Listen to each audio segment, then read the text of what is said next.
The desperate search for survivors of Morocco's devastating earthquake continues at this hour. Many of the affected places are remote. That means they're very difficult to reach. The death toll has now risen since Friday to more than 2,800 people, and that number is likely to go up, but all hope is not lost, they say. Chris Livesay is in a hard-hit part of Morocco with more on the story. Chris, if I was still searching for someone, I would still have hope. Good morning to you. Good morning from high in the Atlas Mountains, the area that's been most devastated by this earthquake.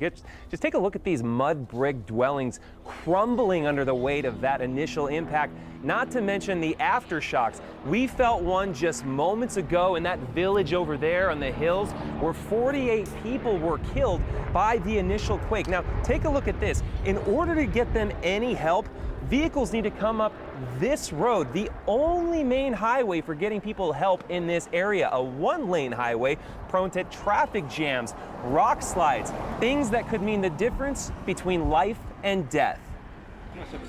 Time is ticking, but rescuers are digging in the dirt, rescuing their own sisters, wives, and children, and holding back the sand in the hourglass. I heard my sister screaming, "Brother, brother, save us." I rescued her and her son and her husband, says Mohammed Uchin. We used our bare hands because we didn't have tools.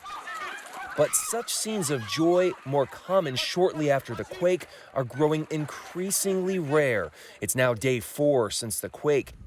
And only now are rescuers able to reach the most remote victims.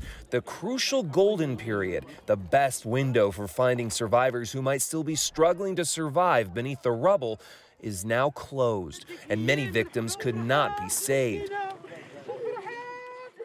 Here in the high Atlas Mountains, the epicenter of the quake, these jagged cliffs, serpentine passages, and rustic dwellings are just as awe-inspiring as they are lethal.